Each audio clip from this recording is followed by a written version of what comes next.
Halo, halo teman-teman. Selamat malam.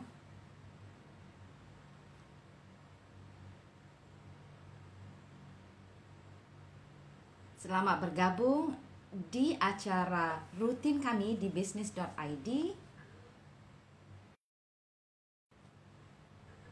Sesi question and answer bersama Pak Baskoro Hadi Soekatmo.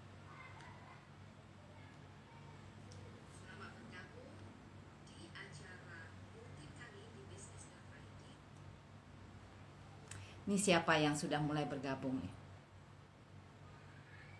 Ini banyak nama-nama baru, senang sekali ya kalau ada nama-nama baru yang bergabung. Nah, bagi Anda yang baru pertama kali bergabung dengan kami di bisnis.id adalah sebuah platform pembelajaran tentang bisnis ya, di mana Anda dapat belajar bersama para panel expert kami ya dengan keahlian masing-masing, dan teman-teman nanti juga bisa download aplikasi kami bisnis.id di Google Play Store, dan bagi Anda yang punya iPhone ya itu bisa mengakses bisnis.id ya, dan pembelajarannya lewat link bio atau website kami. Ini siapa yang saya lihat ya yang sudah bergabung? Ini ada, saya lihat ada nih Mabel Morodadi. Oh, ini sudah pernah ya, semangat. Siapa lagi nih yang sudah bergabung? Saya lihat ya. Hanif Jaya Teknik. Oke. Siapa lagi? Saya ngelihat ya di atas Go Fashion 2. Asaiful ID. Nah, teman-teman, senang sekali ya sudah meluangkan waktu di malam minggu di Senin malam ini agar bisa bersama-sama berbagi ilmu dan pengalaman teman-teman yang malam ini dengan salah satu co-founder dari bisnis.id yaitu Pak Baskoro Hadi Soekatmo. Nah, teman-teman, selain Senin malam kami juga punya acara rutin di Rabu ya bersama Pak Budi Isman. Itu sesi ngobrol bareng yang biasanya menghadirkan ya kerjasama kolaborasi dengan teman-teman lain dari dunia bisnis. Nah, kita lihat ya, setiap Sabtu kita juga punya acara rutin yaitu Business Forum, dan bagi teman-teman yang sudah pernah hadir ya maupun yang belum, itu bisa selalu cek update dari kami di bisnis.id lewat Instagramnya ya. Tunggu siapa tamu yang akan hadir di acara bisnis forum kamu. Oke, saya lihat ini Pak Baskoro Hadi sudah ada, jadi kita langsung saja akan invite ya Pak Baskoro.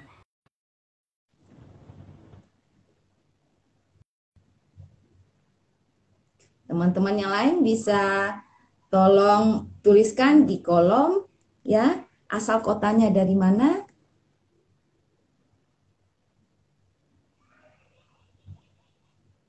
Pak Bas, apakah sudah bisa bergabung? Oke, kita coba cek lagi ya.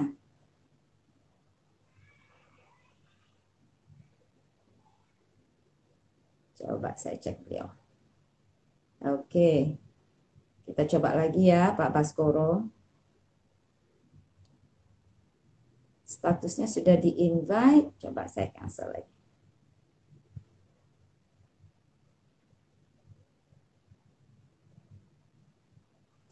Ya, pada malam ini kita biasanya ada topik pembuka ya, supaya teman-teman mendapatkan ilmu yang baru ya dari Pak Baskoro, dan kemudian teman-teman juga tentunya bisa bertanya apa saja seputar bisnisnya. Jadi siapkan pertanyaannya teman-teman ya, bisa tulis di kolom chat atau di kotak pertanyaannya. Nah, sesi malam ini ya sebagai pembuka kita punya satu topik ya yang juga cukup menarik yang dinamakan Needs Awareness of Your Business Offering ya. Malam Pak Bas. Selamat malam Bu, apa kabar? Baik, baik. Gimana nih minggu ini? Ada yang menarik Alhamdulillah. nggak? Wah, banyak yang menarik. Tergantung mana yang mau dibicarakan. Sudah coba nge-mall nggak, Pak? Oh, pas hari apa ya? Hari Sabtu kemarin saya ke Asta. Jadi Oke.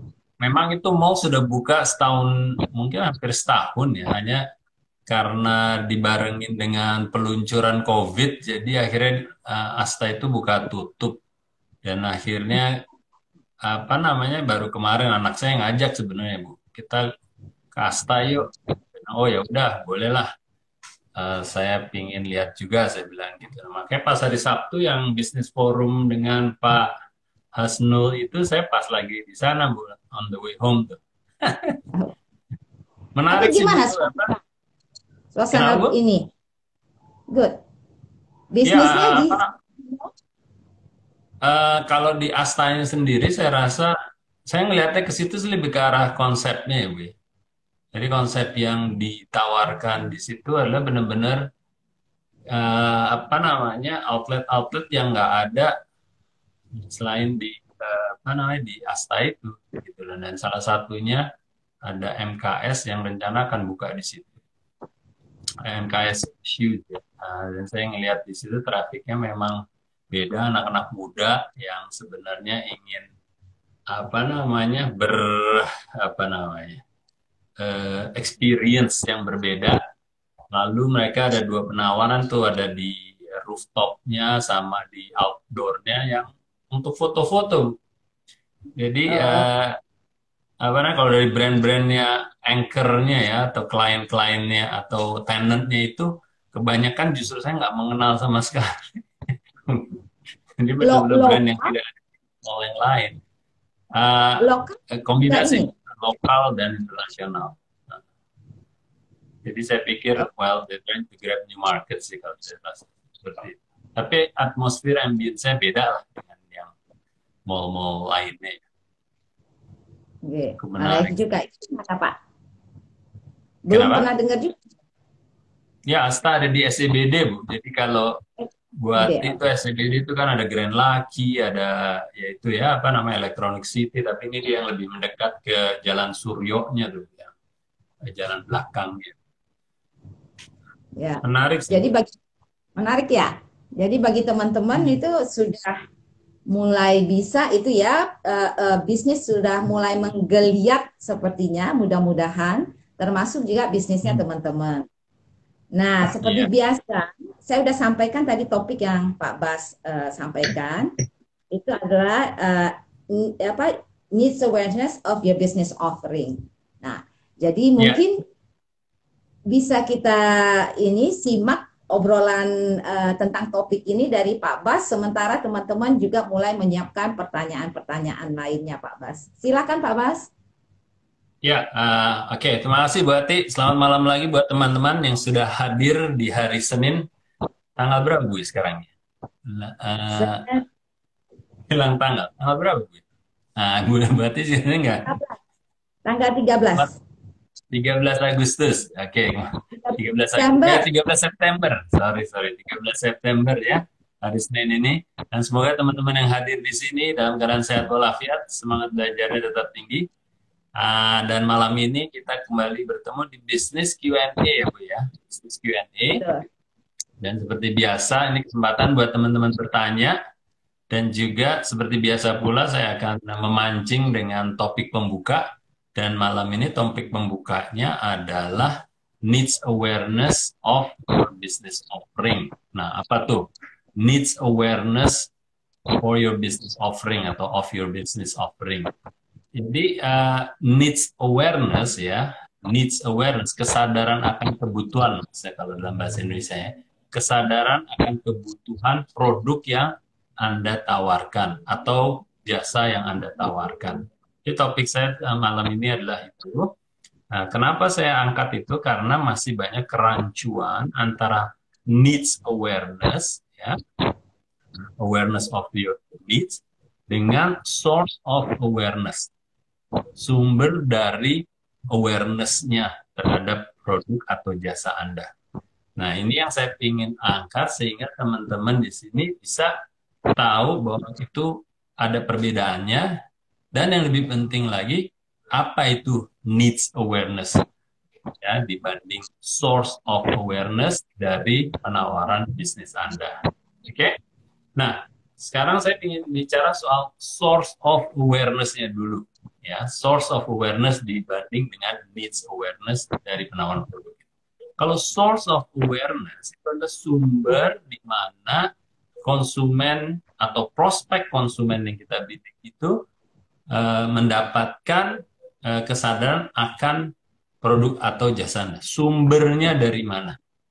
Oke. Nah, kalau kita bicara sumber dari kesadaran akan produk atau jasa Anda, itu berarti bisa jadi sumbernya dari mass media, ya, bisa dari sosial media, bisa dari outdoor. Jadi sumber-sumber apa saja yang bisa membantu kesadaran para konsumen terhadap produk atau jasa Anda. Itu adalah source of awareness atau sumber dari kesadaran mereka terhadap produk atau jasanya.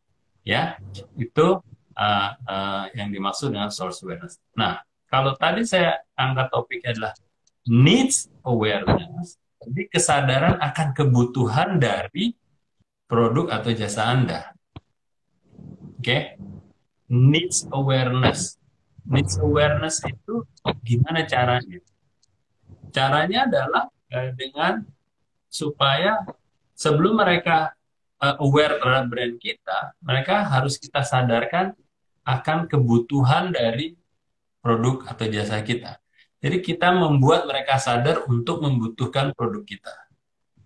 Kita menyadarkan mereka supaya mereka tahu bahwa mereka butuh produk atau jasa kita. Beda kan ya, dari sumber, dan kalau ini benar-benar menyadarkan mereka akan kebutuhannya. Karena opsinya banyak, di mana mereka sebenarnya butuh tapi tidak sadar, atau mereka tidak butuh dibuat menjadi butuh. Gitu. Oke. Nah, kadang-kadang sebenarnya mereka butuh, tapi mereka tidak menyadari bahwa mereka membutuhkan. Itu masih sering terjadi.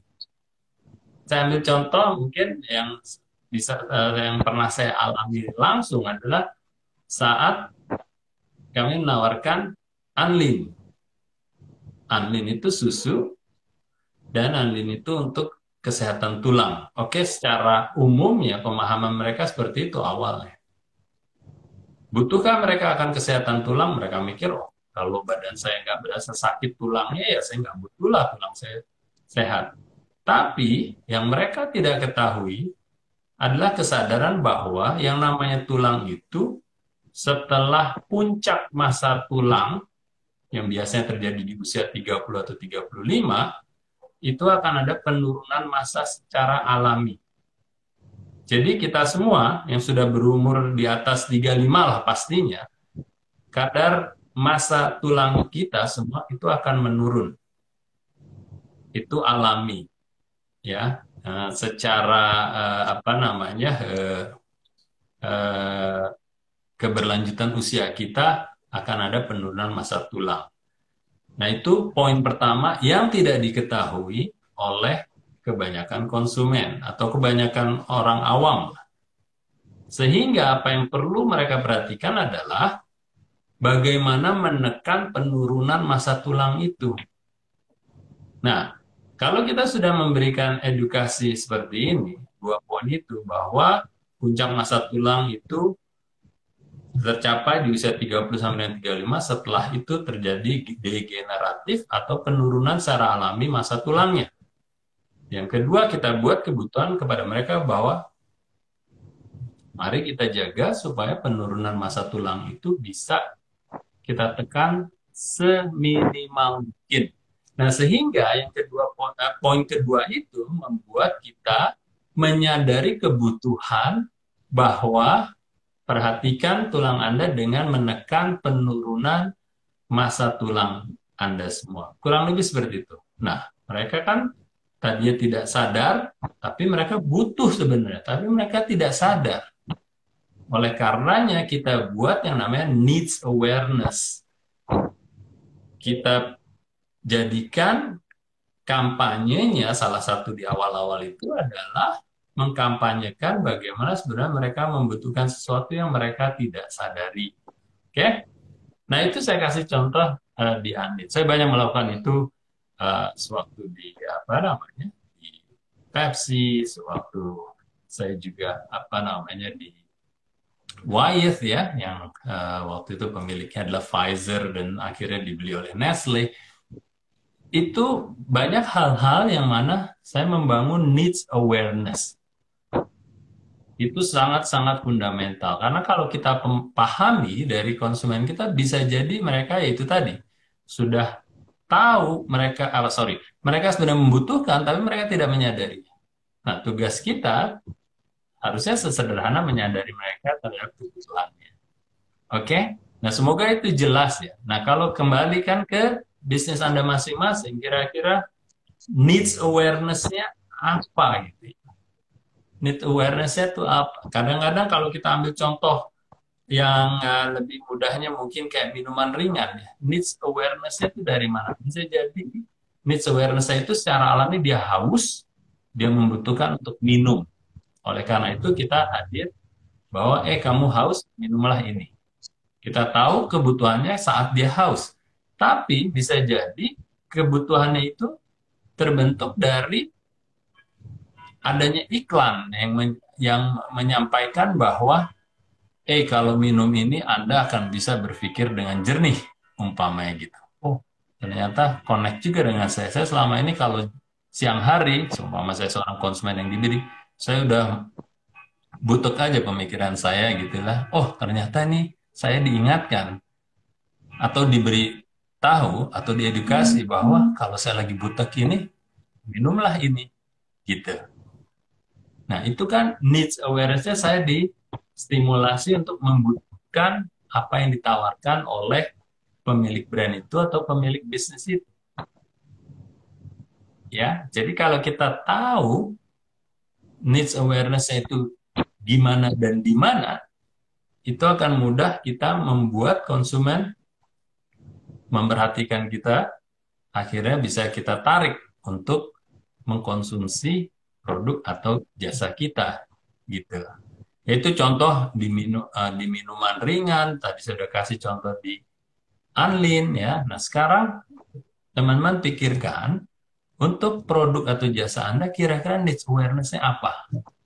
Coba deh, direnungi sejenak. Saya bisa men-trigger dia untuk membeli produk atau jasa saya dengan memutar apa namanya switch supaya mereka menyadari bahwa mereka membutuhkan saya.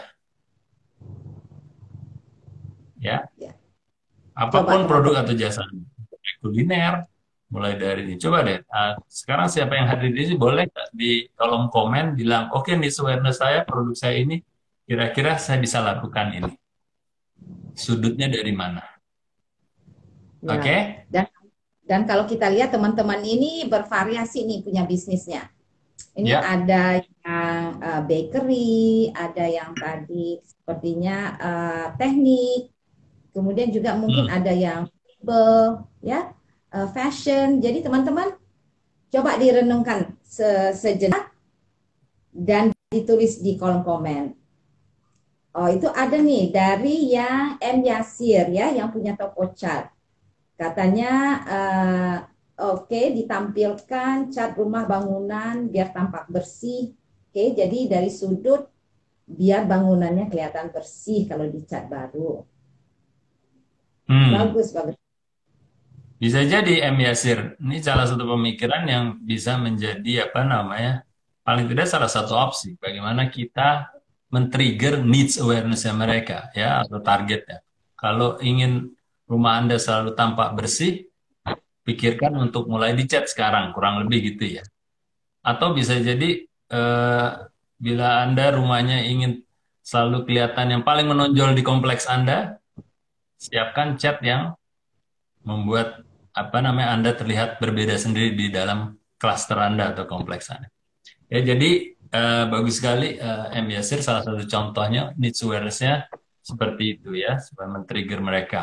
Atau bahkan kadang-kadang setahu saya kalau orang ngechat itu di saat-saat apa ya, Lebaran ya, mendekati Lebaran itu pada ngechat rumah tuh. Sebenarnya needs awareness-nya apa tuh kalau orang ngechat menjelang Lebaran? Oh, karena mereka akan banyak kunjungan ke rumahnya, sehingga mereka pingin rumahnya pun kelihatan representatif, ataupun kelihatan bersih tadi, ataupun kelihatan lebih mengundang, lebih terbuka, dan seterusnya, dan seterusnya. Ya, Betul. jadi that's a good point. Apa namanya dari M Yasir ya. Oke, Ini ada ya. tambahan dari Fitria tentang yang tadi chat. Mungkin biar untuk kalau ingin suasana baru, Hmm, catlah rumah ya, Anda dengan bunga gitu ya. Sesuai ya. kali dengan temanya atau musimnya atau apanya kan ya Pak. So, moodnya ya Bu ya. Ya, ya benar Moodnya. sekali tuh. Benar sekali tuh Fitri. Jadi mirip-mirip kayak istri saya gitu. Kalau udah dia berbeda ganti suasana udah mulai mikirin, wah, ayo sekarang dicat warna merah apa namanya merah hati lah kalau lagi pingin semangat berkobar gitu. Kalau ingin teduh warnanya apa. Jadi ada itu needs awareness kayak gitulah. Anda perlu suasana baru, ya harus Ya, ngecat lah. Ya, that's a good point. Pria bersaudara. Ada lagi mungkin yang lain? itu ada dari Atau Bang cuma yang Dodi. biasa aja? Ada dari Bang Dodi nih. Begini Pak Bas katanya, saus keju kemasan dari bahan yang baik untuk perilaku yang baik. Itu needs awareness bukan Pak? Jadi bayangin aja apa namanya, oke, sebenarnya sih sederhana, apa namanya, kita men-trigger supaya dia membutuhkan kita sebenarnya. Kalau ini tadi apa, sos keju ya, Bu? Saus keju kemasan dari bahan yang baik untuk perilaku yang baik. Wah, ini udah mainnya kayaknya udah tingkat tinggi nih, slogan nih. Udah. Tapi yang diturunin dulu. Diturunin dulu sebenarnya untuk supaya dia memakai sos keju, mungkin apa ya? Apakah dia apa ingin merasa bernuansa Itali umpamanya atau bernuansa apa namanya makan ditemani dengan suasana apa sih sebenarnya kalau orang makan sos keju itu? Eh, Mungkin Mungkin iya lebih legit, serasa makan ala Eropa kali ya. iya benar sekali. Mungkin itu salah satunya kayak gitu. Jadi kalau biasa kita orang Indonesia mungkin makannya lebih skew ke santan-santanan gitu ya atau yang apa namanya yang ke pedas-pedasan kalau ini kan ke apa namanya asin-asinan dan keju itu apa ya teksturnya ya dan itu mungkin gaya lebih ke arah cenderung ke Eropa lah ya Western bisa jadi seperti itu ya jadi Oh, even sebelum bicarakan yang apa namanya slogan ya sesederhana kita cari tahu ya kalau kita trigger itu bahwa dia lebih membutuhkan itu kita dapat dapat perhatiannya dia dulu gitu kan. Apa itu kira-kira? Jadi kalau saus keju bisa jadi ya itu. kata Bang Dodinya Makan. dia nyambung. Seperti makan di restoran mewah. Ya, jadi kali ini makan bukan makan rumahan tapi makan restoran di rumah gitu kan. Gunakanlah saus keju ya Iya. kami gitu. Iya. Jadi masuk ke occasion ya kalau itu ya. Menghadirkan Betul. occasion atau apa suasana atau atmosfer yang berbeda. Ya, bagus sekali Bang Rudi. Nah, sambil menunggu yang lain nih Pak Bas, kalau untuk makan itu taste yang langsung dirasa, itu Hmm? mungkin bangun kebutuhan itu ya, kesadaran atas kebutuhannya itu mungkin bisa terbayangkan gitu ya. Tapi kalau Hmm. misalnya sesuatu yang seperti misalnya eh, aksesoris, misalnya furniture atau semen Komoditas. atau iya, yang seperti itu gimana Pak Bas? Atau misalnya ayam geprek yang orang udah tahu semuanya, jadi tidak harus diedukasi lagi apa itu ayam geprek atau ayam apa. Jadi kita Ya, membangun awareness gimana tuh Pak Bas? ya itu tadi kita harus pandai-pandai untuk memahami situasi konsumen yang dia bisa relate. Ya nggak beda tadi kalau Anlin kan susu, susu untuk kesehatan tulang. Untuk kesehatan tulang aja itu ada apa edukasi tingkat satunya bahwa ternyata susu berkalsium tinggi untuk kesehatan tulang. Tapi di kalau mereka udah tahu, toh mereka kan ada yang tidak tahu lagi. Apa itu tadi? Puncak masa tulang dan penurunan secara degeneratif secara alami itu mereka tidak tahu. Nah, Oke. sekarang kalau kembali ke pertanyaan Bu Ati tadi, ayam geprek. Nah, kira-kira apa ya? Nah, itu yang harus dipikirkan konteksnya. Ayam geprek, kenapa kok saya harus makan geprek ketimbang ayam non geprek kayak ayam KFC kah atau ayamnya McDonald kah atau apa? Kenapa coba? Iya. Kira-kira apa yang men-trigger dia? Apakah ayam yang sudah siap langsung tercampur oleh cabai secara infused gitu kan bahasanya kan kalau jus ada infused tapi ini ayam infused cabai salah Tapi satunya masih berasa garingnya gitu ya. Karena kalau masih geprek berasa kan garingnya. Iya. Kayak waktu itu juga ada ayam tulang lunak gitu ya Bu ya. Itu dari awal saya mikir kenapa gitu. Ternyata ya udah nggak usah mikir ayamnya sampai habis tulang-tulangnya itu bisa terkunyah dengan aman gitu. Jadi nggak apa namanya nggak nyakitin gigi atau bahkan tenggorokan gitu kan. Ternyata ayam lunak bisa iya, makan dan sampai minimal kalsium dari tulangnya dapat juga gitu. Jadi bukan hanya protein, tapi setulang-tulang. kalsium. Kalau apa namanya kalau KFC bilang it's finger licking good kan. Jadi ayamnya udah habis apa namanya jari yang kita pakai untuk makannya masih terasa enak gitu kan. Nah kalau ini makan sampai setulang-tulangnya udah nggak ada sisanya sampai sehabis-habisnya gitu. Puas banget kan istilahnya gitu. Nah kalau yang Nggak gepres tersisa. tuh apa gitu ya. Iya betul, betul Pak Bas. Ini ada dua pertanyaan nih Pak. Ya, Tadi ditanya sebentar yang sebelumnya. Kalau untuk pet shop ini dari Gusti Fulah. ya, Kalau untuk shop kira-kira Pak Bas membangun kesadaran atas kebutuhan pet shop itu ada masukan nggak Pak Bas? ya pertanyaan menarik. Jadi apa yang ditawarkan sebenarnya kan shop ya.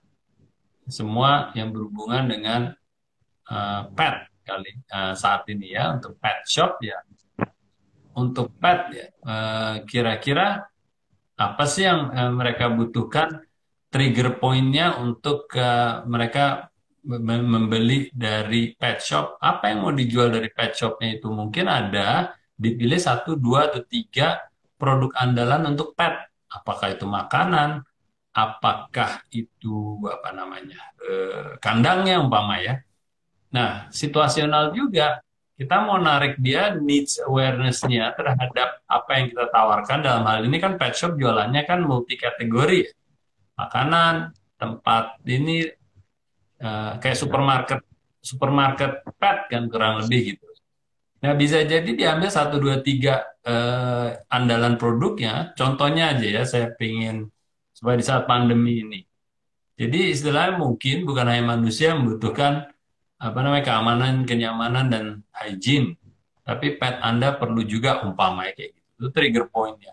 Oh iya ya benar ya saya jangan hanya memperhatikan diri sendiri tapi ternyata pet saya terlantar umpama.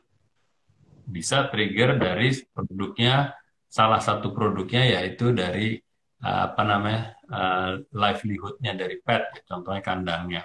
Tapi bisa apa lagi yang mau di trigger umpama pet Anda juga harus terjaga nutrisinya umpama kayak gitu. Cari fakta-fakta lagi ya kembali kayak mau kayak Andin waktu itu nggak berhenti sampai di situ aja melakukan apa namanya pengumpulan data dan akhirnya data-data yang dikumpulkan itu membentuk satu statistik yang cukup menakutkan ya. Satu dari lima orang Indonesia beresiko osteoporosis. Satu dari lima. Jadi enak melihat ada lima orang, nah satu kamu beresiko. Ada yang melihat 10 orang, nah dua orang beresiko. Ada 100 orang, nah 10 orang beresiko. Nah, kalau ada data-data itu yang menunjang, itu jauh lebih bagus. Jadi umpamanya kalau di pet shop ternyata apa namanya 10 satu dari 5 kucing itu memiliki apa namanya kecenderungan penyakit A umpamanya ini ya. Itu bisa menjadi needs awareness juga. Jadi kalau saya pikir dari pet shop, wow, pilihannya banyak sekali. Ya, pertama dari multi kategori, dari tidak hanya satu kategori yang bisa tanda kutip dimainkan untuk needs awareness-nya. Yang kedua juga apa namanya eh, pet shop itu kan kayak hypermarketnya pet kan gitu. Jadi untuk mereka hadir di hypermarket petnya ini, apalagi yang bisa apa namanya bisa di-trigger buat eh, pemilik petnya itu. Banyak sekali saya pikir needs awareness. Ya betul. Saya kayak kemarin juga baru dari pet shop, saya juga baru tahu bahwa ternyata jenis kucing saya itu Hmm.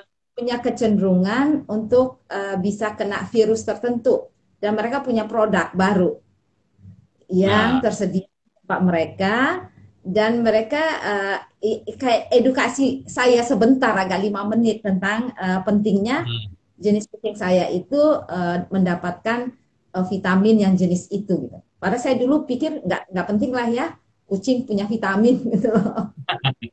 Nanti sebentar lagi ada vaksin, Bu. Vaksin untuk pet. Jadi iya benar ada vaksin untuk kucing tertentu. Jadi tadi yang bertanya yang Hmm. tentang pet shop itu mudah-mudahan ya mendapatkanlah inspirasi ini Gusti Fulah ya kira-kira eh, edukasi dan apa yang bisa diangkat agar membangun kesadaran tentang kebutuhan untuk pet shop Anda. Betul sekali. Nah, boleh kita lanjut pertanyaan lain, Pak Bas? Ya, boleh silakan, Bu. Ini ada pertanyaan tentang apakah ya dari Bang Dodi nih yang tadi, apakah needs awareness itu sama dengan value yang kita tawarkan? Value dan needs awareness. Oke, Gini, apa namanya? Value creation itu kan kita menciptakan suatu motivasi yang mana connect atau relevan dengan target audience kita. Value apa yang kita ingin ciptakan. Oke? Nah, dikala kita sudah temukan value itu, akhirnya kita harus menghidupkan ya. Ya, teorinya kan menghidupkannya itu melalui bauran marketing ya. Mau 4P, mau 4P plus 1, mau 7P, mau 8P, terserah. Tapi paling tidak sefundamental-fundamentalnya atau sesederhana mungkin di 4P lah. Oke, itu penghidupan value yang sudah kita ciptakan.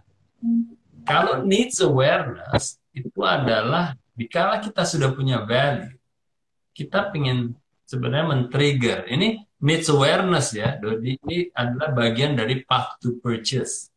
Oke, kalau Dodi sudah ambil course-nya value creation, itu ada di apa namanya sectionnya path to purchase.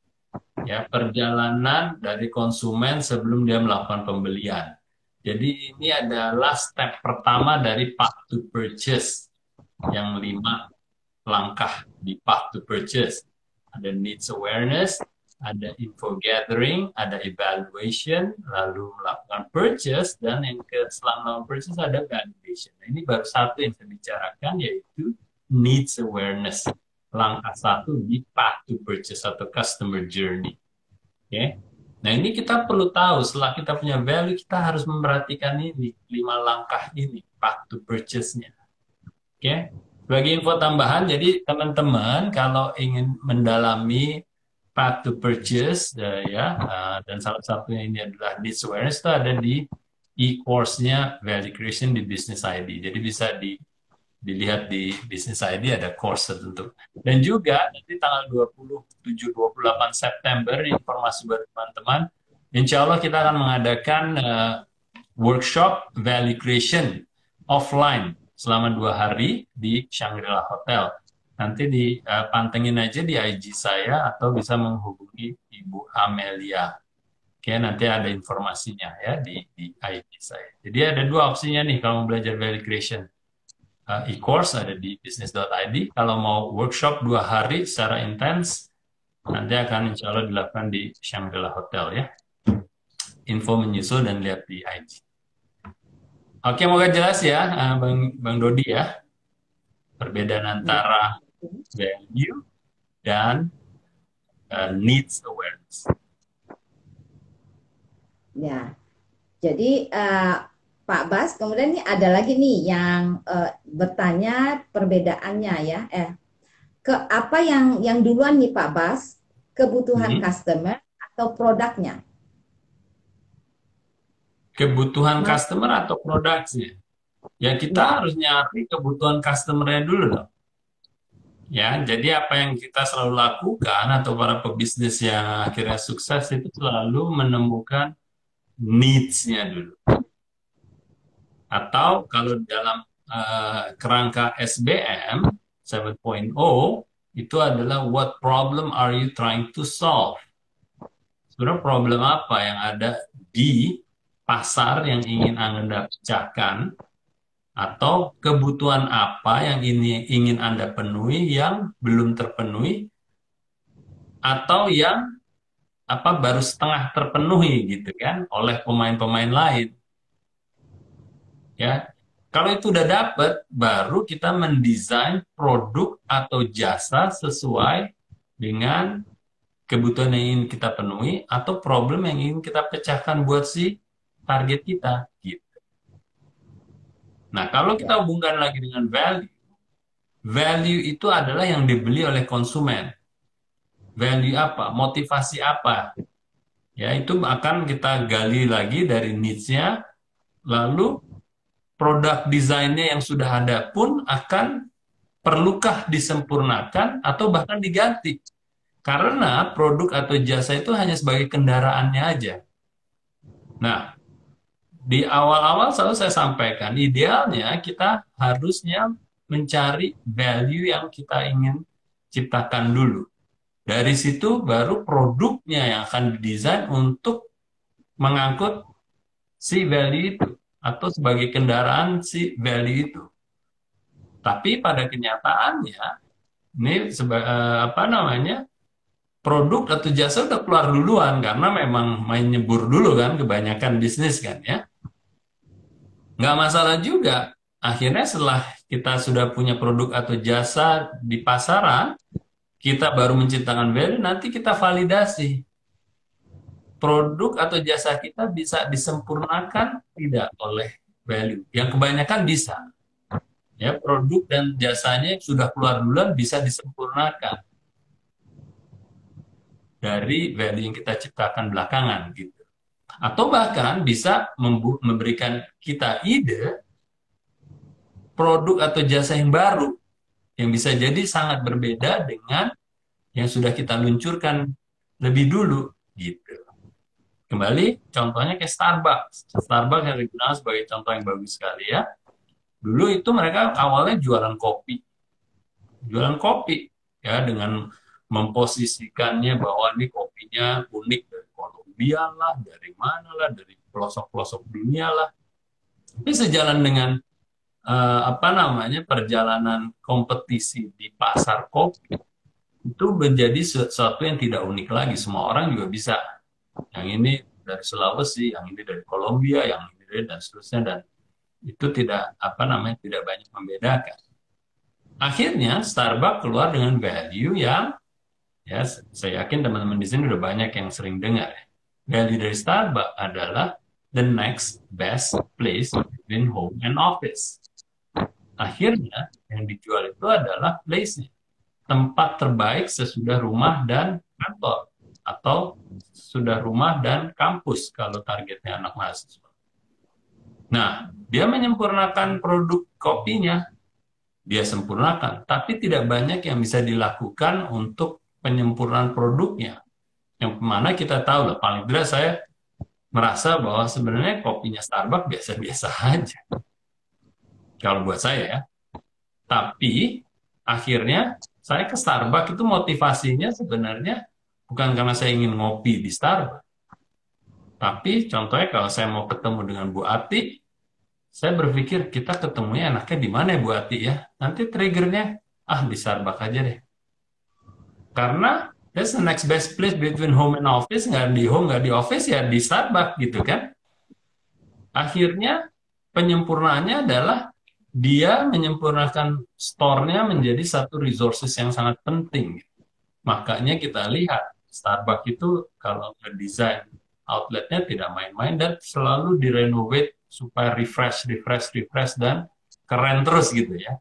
Kalau kita bandingkan dengan saingan terdekatnya dulu kayak Coffee Bean, kita bisa lihat. Saya nggak mempromosikan Starbucks atau menurunkan Coffee Bean, enggak. Tapi kalau saya menilainya adalah percepatan perbaikan outletnya Starbucks jauh lebih cepat ketimbang Coffee Bean kan.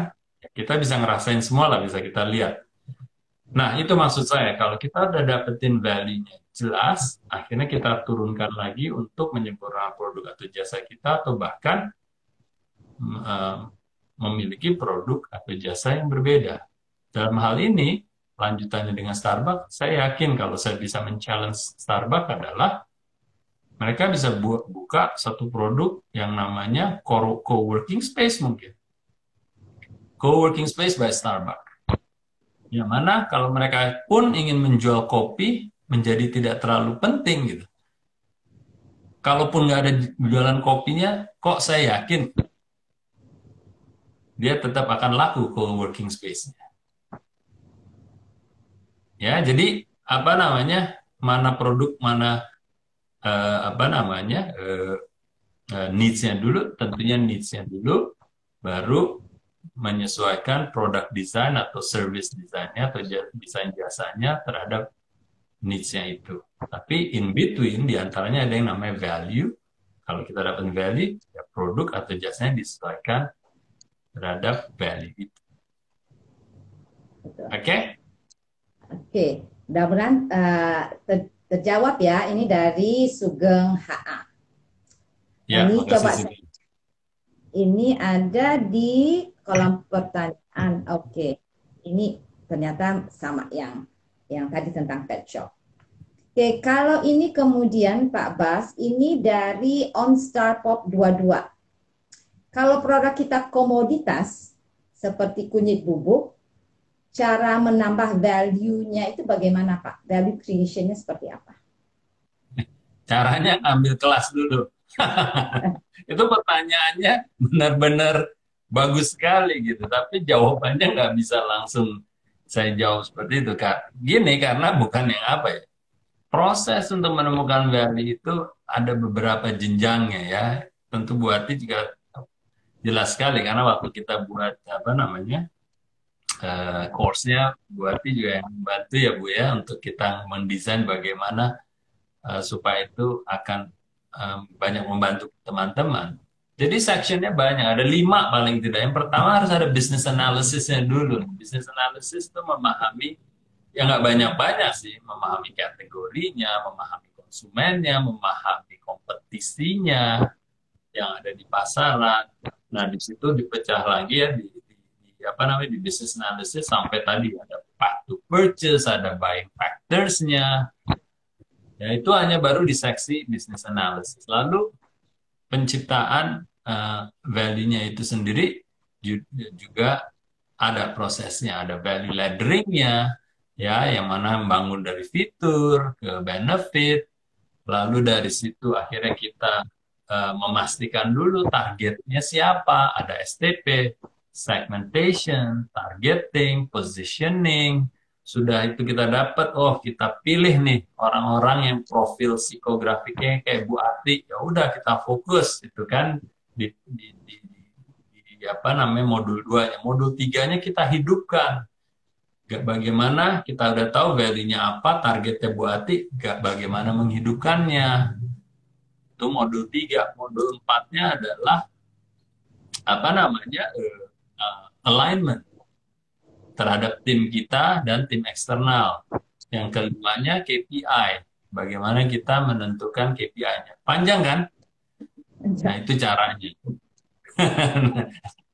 Ya, jadi Jadi itu baru ambillah langkah-langkah besarnya ya Pak Bas. kenapa, Bu? Itu baru menyebutkan langkah besarnya, belum membahasnya ya. Ah, jadi pertanyaan makanya saya bilang bagus sekali, tapi itu butuh waktu 2 hari workshop kalau mau, yaitu tadi nanti tanggal 27 kalau enggak bisa mulai dengan mengambil e-course-nya value creation. Nah, nanti kalau dari situ udah apa namanya melihat modul itu dan dipelajari apa namanya moga-moga dengan mentoring yang insya Allah kita ada sebulan sekali lah paling tidak sekarang ini itu bisa membantu nanti seperti itu langkah demi langkah pasti akan banyak pertanyaan di langkah demi langkahnya Ya. gitu. Dan juga karena di e-course-nya itu juga ada workbook di mana teman-teman itu bisa ya mencoba berlatih ya Pak Bas ya. Ya untuk Betul e-course-nya. Kalau sekali. di workshop tentu sudah hands on nanti dengan Pak Bas. Ya, jadi Ya, ini mudah-mudahan on start pop ya dua-dua setidak-tidaknya sudah dapat insight seperti apa value creation itu prosesnya. Dan kalau ingin lebih mendalami bagi teman-teman yang lain, coba cek e-course-nya yang ada di aplikasi business.id ya. Oke, ya, kita kemudian lanjut lagi nih Pak Bas. Uh, ini dari Babah Whitney. Pak, aspek yes. apa saja untuk menciptakan value khususnya buat bisnis bidang kuliner? Nah itu tadi jadi aspek saja itu apa namanya harus kita jadi Bapak harus ngikutin tadi langkah kurang lebih pertanyaan sama aspek apanya. Itu tadi dari analisa di modul satu aja business analysis itu memerhatikan konsumennya, memerhatikan kategorinya, memperhatikan kompetisinya. Lalu di bawah itu tadi ada buying factors, ada path to purchase, ya, pemilihan apa namanya di modul 2 pemilihan targetnya siapa yang ingin ditargetkan. Karena nggak bisa kita menargetkan, kalau saya suka bercanda, semua orang yang bernafas di dunia ini nggak bisa gitu.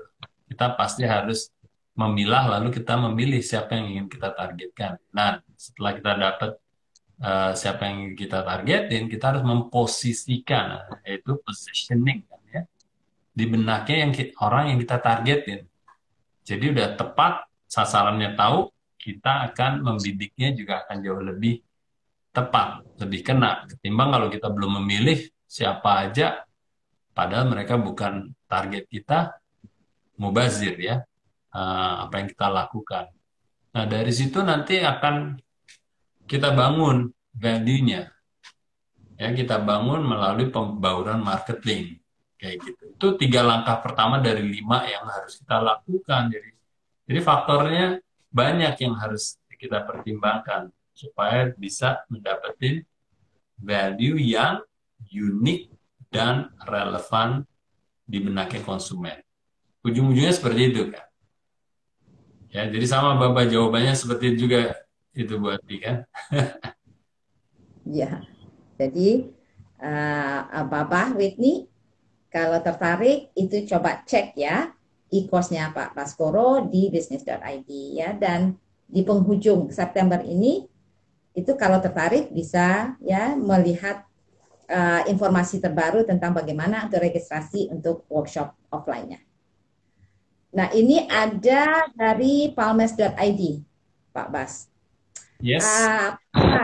Apakah need awareness hanya spesifik untuk satu produk saja?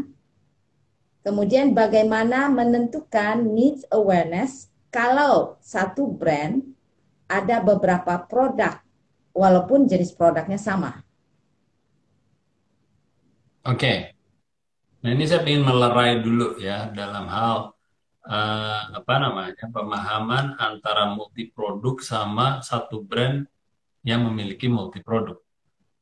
Oke. Jadi intinya kembali kita harus memahami konsep bahwa yang dibeli konsumen itu adalah value. Oke. Nah, value kalau sudah dapat itu menjadi jiwa raganya dari brand. Ya, kalau kita udah punya value, ini menjadi pengisi daripada brand kita, mau brandnya itu satu, memiliki satu jenis produk atau beberapa produk, ya dalam hal ini ambil aja contohnya Lifebuoy lah. Awalnya sabun, akhirnya berkembang menjadi multiproduk ya, ada shampoo, ada bahkan sekarang sanitizer juga ada. Tapi kan value jelas itu hubungannya dengan kesehatan kuman-kuman lah kurang lebih gitu lah, ya kan? Sangat satu. Nah, berarti apa yang kita lakukan itu adalah value ditanamkan pada satu brand. Brand itu mau punya satu produk atau multi produk lebih dari satu, itu nggak masalah. Ya, jadi tetap yang kita mainkan itu adalah di tingkat brand dan dari value yang sudah kita ciptakan di awal. Seperti itu. Nah, nanti ada, kalau yang lebih advance-nya lagi, seberapa jauh sebenarnya brand itu bisa di-stretch ke multi produk. Itu nanti akan ada pembelajaran yang namanya seberapa jauh brand footprint-nya. Jadi kalau kita punya satu brand, itu biasanya para pemasar yang ulung atau para pebisnis itu akan istilahnya melakukan research seberapa jauh ada produk yang mau diluncurkan itu bisa dinaungi oleh brand yang sekarang ada. Bisa jadi bisa melarkan sampai dengan produk yang baru itu bisa jadi konsumen melihatnya nggak bisa. Sehingga produk yang baru itu memerlukan brand yang berbeda dari yang sekarang dimiliki. Itu adalah disiplin bagaimana kita ngecek brand footprint itu bisa ditariknya sejauh mana untuk menaungi produk-produk yang diluncurkan di kemudian hari. Ya, terus nanti ada yang namanya brand arsitektur ya. Brand arsitektur adalah struktur brand. Apakah bisa punya induk brand tapi ada sub brand, ya, atau itu tadi bisa menggunakan brand yang berbeda untuk produk yang berbeda terhadap value yang berbeda tentunya. Oke, gitu. Ya, jadi itu sederhananya kita harus berangkatnya mulai dari value itu menjadi jiwa raga brand kita. Produknya adalah kendaraan yang mengangkut value dari yang kita ciptakan. Kalau produknya itu sesuai, ya masih bisa jalan. Tapi kalau produknya itu beda dengan value-nya, ya terpaksa dia harus memiliki value yang baru, alias dia memiliki brand yang baru. Gitu. Nah, ini terkait dengan needs awareness-nya, Pak. Nah, apakah itu terkait dengan produknya, apakah dengan brandnya, kalau itu multi produk? Nah, itu tadi. Jadi semua yang kita kerjakan dari value sama brandnya, bukan dari produknya. Jadi needs awareness-nya adalah di tingkat brandnya itu. Brandnya itu terkait dengan value. Jadi kalau saya coba belajar nih dari apa yang Pak Bas tadi bilang kan, kalau kita ambil contoh yang Lifebuoy, itu kan tentang higienis, ya, kebersihan gitu ya, kuman-kuman. Nah itu kan dengan multi produknya dia, kalau needs awareness itu kan kita bisa bangun dari misalnya dua kata itu ya, higienis, anti kuman, dan itu baik untuk shampoo, baik untuk sabun, baik itu antiseptiknya, itu needs awareness bisa sekaligus kita bangun ya untuk multi produk. Betul sekali. Itu jadi poinnya adalah sebenarnya kita mau needs awareness itu ya kita mainnya di atas saja di brand itu. Ternyata kuman itu tidak hanya di kepala loh, tapi juga di tangan. Itu kan sudah bisa men-trigger bahwa, atau kita bilang tidak hanya di kepala tapi di seluruh tubuh. Ya kalau untuk kepala ya pakai shampoo-nya, kalau untuk yang di tubuh pakai sabunnya. Produknya kan bisa multi produk. Gitu. Nah, pertanyaannya adalah bisa nggak mau dimainkan needs awareness-nya di tingkat produk masing-masing? Tentu bisa. Tapi kenapa kita harus melakukan needs awareness di multi produknya ketimbang kalau kita bisa melakukannya di tingkat brandnya gitu. Pertanyaannya bisa, tapi mana yang lebih efektif Kalau saya rasa mainnya di tingkat brandnya atau di tingkat value-nya itu, Oke. gitu. Karena kalau nggak usaha kita sebanyak jumlah produk itu. Nah, usaha kita, maksud saya kalau sejumlah produk itu kan tidak murah melakukan investasi needs awareness itu. Bayangkan kalau membuat need awareness itu sama dengan salah satunya membuat iklan. Umpamanya nih, kalau kita main di atas cuma satu iklan, satu brand ya, tapi aplikasinya ke multi produknya. Tapi kalau kita mau mainnya di tingkat produk, bisa saja bisa. Tapi kita punya 5 produk, jadi 5 kali iklannya. Kita harus buat 5 iklan, kita harus masang biayanya 5 kali lipatnya, dan seterusnya, dan seterusnya. Ya, jadi pertanyaan yang bagus tuh buat di. Ya. Oke, jadi Pak Pamels ya, .id mudah-mudahan terjawab ya pertanyaannya. Ini ada pertanyaan dari Ali Imron 2302. Bagaimana cara menentukan value yang relevan? Apakah kita berangkat dari problem konsumen? Apa bisa berangkat dari habitnya konsumen? Tolong pencerahannya Pak Bas. Jika problem itu Oke, terselesaikan, apakah konsumen mau beli lagi? yes. Ya, nah pertanyaan selanjutnya yang cukup bagus ya. Kita harus mulainya dari problem sama needs. Oke, itu yang paling mujarab istilahnya. Berangkatlah dari problem atau needs yang belum terservis atau terlayani. Problem yang belum dipecahkan atau kebutuhan yang belum terlayani. Itu yang paling mujarab.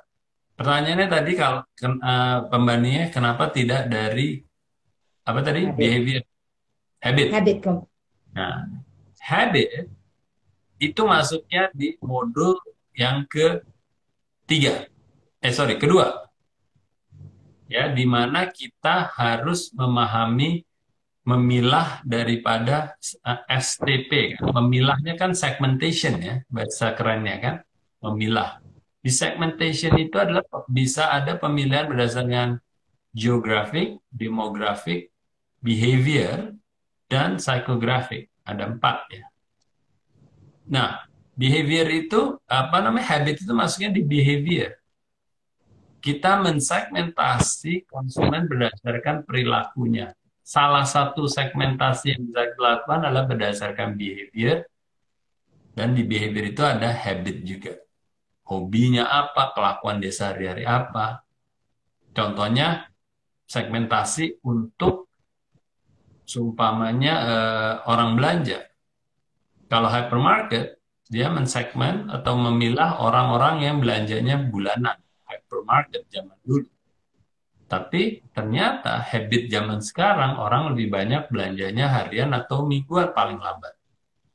Dan dilakukannya di minimarket. Karena minimarket sudah melayani mereka dan mendekatkan diri mereka ke tingkat apa namanya, mungkin perumahan ya. Sudah di perumahan lagi. Jadi bukan di area komersil lagi kayak hypermarket. Gitu kan. Nah, ini contoh-contohnya di mana seakan-akan dia memenuhi kebutuhan yang berbeda, tapi enggak, kebutuhannya sama untuk belanja. Hanya habit yang ditargetkan adalah orang-orang yang berperilaku belanjanya harian dan mingguan, bukan bulanan. Ya, jadi pembedanya moga-moga kelihatan jelas di sini. Mulainya dari mana? Needs sama problem. Segmentasinya bisa berdasarkan salah satunya dari habit yang masuk dalam konteks behavior. Betul, betul sekali. Jadi Mas Ali Imron kan terjawab ya bahwa itu dimulai selalu dari problem konsumen. Nah, Pak Bas, ini waktu kita tinggal beberapa menit lagi. Pak Bas, kalau ada yang masih ingin bertanya, boleh, kita masih punya waktu untuk satu pertanyaan ya, jika ada yang ingin bertanya. Ya, Tapi sementara itu, Pak Bas, kira-kira karena mereka itu sekarang ya teman-teman kita ajak untuk lebih coba lihat apakah kita itu sudah punya upaya untuk membangun kesadaran konsumer kita atas kebutuhan untuk produk kita. Nah, kira-kira dalam sampai 1 minggu ke depan, sampai Senin, kira-kira dari Pak Bas apa ya call to action untuk teman-teman ini dari sisi membangun needs awareness-nya mereka? Ya, ya, terima kasih Bu Ati. Jadi saya ingin malam ini outputnya atau manfaat yang didapat oleh teman-teman adalah sesederhana apa sih yang bisa kita stimulasi untuk mereka membutuhkan kita gitu. Istilahnya kalau di film itu kejarlah kau kutangkap gitu kan. Jadi kita goyangin mereka, lo tuh butuh gua loh gitu. Nah, untuk itu bisa terjadi untuk produk dan jasa teman-teman sekarang apa yang bisa buat? Jadi menyadarkan mereka bahwa, kamu tuh butuh saya. Apa yang bisa dilakukan? Apa yang bisa disampaikan ke mereka? Tadi saya udah kasih contoh Anlin, sudah saya kasih contoh minuman ringan, terus tadi ada yang bertanya ya, siapa tadi? Yang pertama buat yang Yasir ya, yang 1, 2, 3, 4 yang cat itu juga saya udah kasih contoh, sama halnya juga dengan kuliner. Nah sekarang PR-nya buat teman-teman supaya ini bermanfaat adalah carilah needs awareness apa yang bisa membuat konsumen sadar mereka membutuhkan penawaran produk atau penawaran jasa Anda sekalian. Itu aja sih sederhana kan PR-nya. Ya, jadi teman-teman itu kan coba ya dilihat lagi di media sosial yang digunakan oleh teman-teman. Kita ingin lihat di medsos teman-teman, apakah Instagram, Facebook, Twitter. Coba bagaimana teman-teman membuat satu posting aja ya Pak Bas ya, yang akan membangun kesadaran terhadap produk, kebutuhan atas produk Anda. Coba itu dalam minggu ini teman-teman buat dan diposting di Instagramnya masing-masing ya Pak Bas. Yeah. Kita lihat di ya tag kita ya, atau di apa namanya di story-nya tag ke kita. Jadi di Business ID ke IG saya juga boleh. Nanti saya yakin pasti akan ada peningkatan apa namanya kebutuhan karena mereka disadari. Ya, jadi teman-teman ke depan seminggu ini seperti tadi Bu Ati sampaikan, buatlah di story-nya atau di feed-nya tag ke Business ID, ke saya, ke Bu Ati. Apa sih needs awareness yang bisa dilakukan buat produk atau jasa yang Anda tawarkan? Oke? Ya.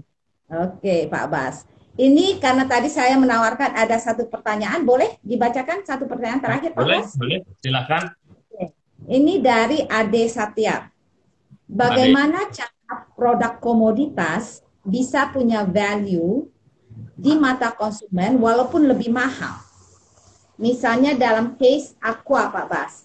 Aqua sebetulnya hanya air mineral, tapi dengan harga lebih mahal bisa dianggap value. Tapi itu sama ya seperti yang tadi ya. Sebetulnya langkah membangun value itu yang 5 tadi, yang besarnya tadi ya Pak.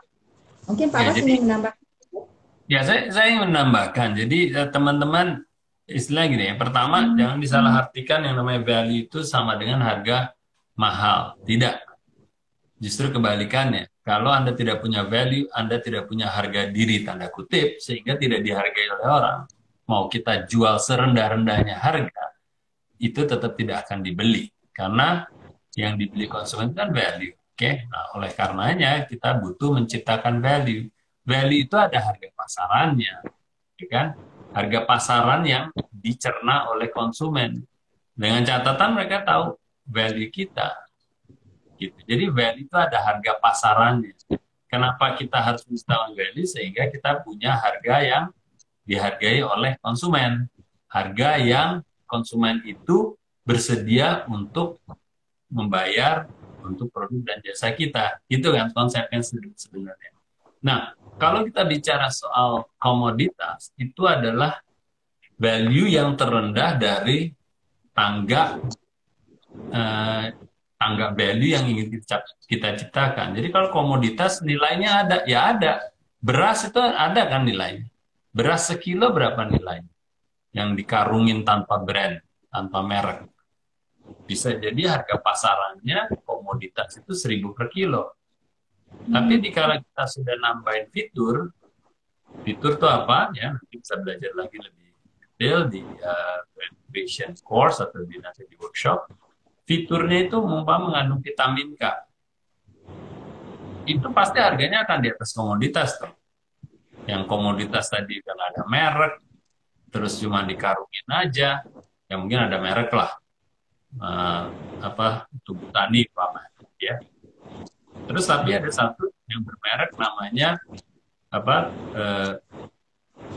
Tugu Jogja. Tugu Jogja ini berasnya mengandung vitamin K. Saya yakin nilainya lebih tinggi daripada Tugu Tani yang tanpa fitur. Oke? Berarti kalau harganya 1.000 Tugu Tani, si Tugu Jogja pasti akan lebih tinggi harganya dari 1.000. Berapakah itu? Nah, itu yang bisa divalidasi. Apakah konsumen ingin membayar tambahan ada fitur vitamin K itu berapa? Menjadi 1.100 kah? 1.500 kah? 1.800 kah per kilonya? Ya. Nah, terus ada lagi brand yang ketiga, namanya Tugu Monas. Tugu Monas tidak hanya mengandung vitamin K, tapi menawarkan bahwa dengan vitamin K, Anda bisa berpikir secara jernih. Misalnya buat-buatan aja ya. Bisa dibayangkan, tadi Tugu Tani harga 1.000 per kilo, Tugu Jogja harga 1.500, kira-kira Tugu Monas yang ada vitamin K dan membuat Anda bisa berpikiran jernih, harganya di atas atau di bawahnya Tugu Jogja yang brand kedua. Pasti di atasnya kan, value-nya. Harganya berapa? Ya udah pasti value lebih tinggi daripada Tugu Jogja, pasti dia di atas 1.500. Berapakah itu? Bisa 1.600, 1.700, 1.800, 2.000, mungkin bisa 5.000.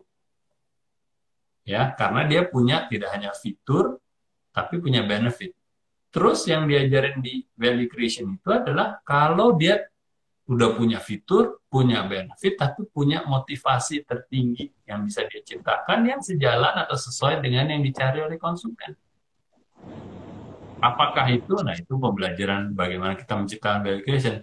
Anggap aja itu adalah Tugu Monas Emas yang brand keempat tadi. Tugu Monas 4. Itu tidak hanya fiturnya mengandung vitamin K, tidak hanya membuat Anda berpikiran jernih, tapi Anda bisa menjadi presiden karena Anda menjadi ini umpamanya ya motivasinya. Anda bisa jadi pejabat atau presiden atau apapun itu, pasti Tugu Monas Emas itu dinilai lebih tinggi value-nya. Otomatis value semakin tinggi, konsumen semakin bersedia mengeluarkan atau membayar harga yang lebih tinggi dari value yang lebih rendah. Sesederhana itu. Pertanyaannya, orang banyak yang menganggap bahwa yang namanya value semakin besar atau tinggi value itu semakin harganya tinggi alias mahal. That's a wrong perception. Itu mitos. Kalau kita menjual Tugu Monas Emas tadi kepada target yang pembeli komoditas, orang komoditas targetnya akan bilang tentu mahal karena tidak relevan. Gue nggak butuh fitur, nggak butuh benefit, nggak butuh motivasi. Bagi targetnya si pembeli komoditas itu mahal karena tidak relevan apa yang kita tawarkan, apa yang ditawarkan oleh Tugu Monas Emas. Nggak bedanya. Di sini Toyota, di sini Mercy. Bagi targetnya Mercy itu harga Mercy nggak mahal karena relevan dari apa yang dia cari. Bagi pembeli Toyota itu konsumen yang targetkan Toyota, harga Toyota itu tidak mahal, sesuai 500 juta. Tapi bagi konsumen Toyota harga Mercy itu mahal karena apa yang ditawarkan Mercy nggak relevan buat dia. Harga 1 miliar, gue nggak butuh fitur-fiturnya, dikenakan 1 miliar, mahal banget. Jadi kadang-kadang kita melakukan survei, targetnya salah. Nanyain Mercy kepada orang Toyota, jadi bilang mahal. Sebaliknya, kita nawarin Toyota terhadap targetnya Mercy, dia nggak mau. nggak relevan. Gue mau nyari ini nggak ada di Toyota. Gue nyari ini nggak ada di Toyota. Gue nyari ini nggak ada di Toyota. Bagi dia tidak relevan, dianggap boro-boro murah. Ya, 500 juta dibanding 1 miliar. Harusnya kan murah. Tapi tetap aja Mercy, apa namanya, konsumen Mercy nggak akan di Toyota karena apa yang dia cari di value-nya Mercy itu tidak ada di Toyota.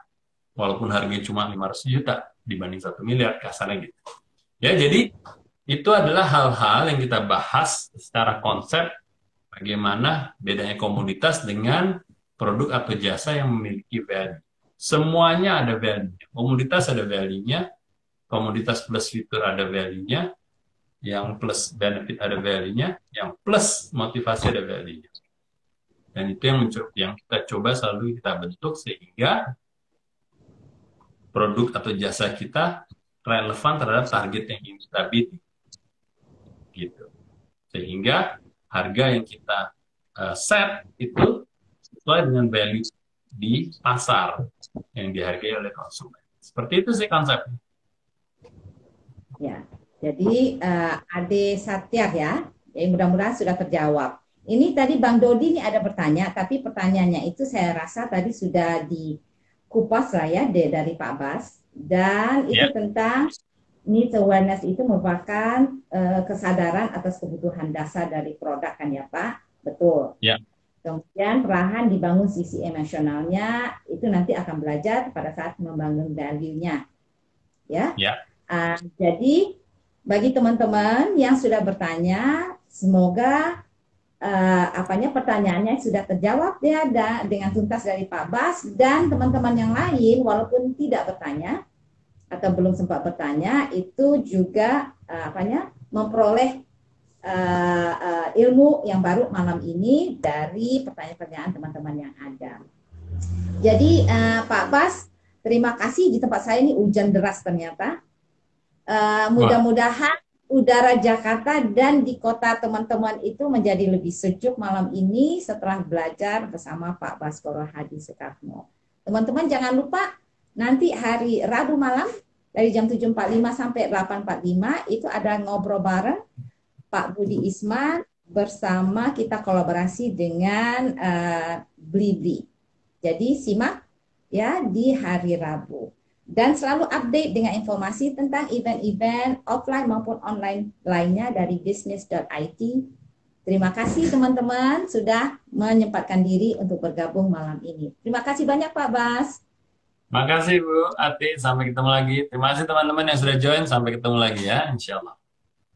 Ya, terima kasih teman-teman.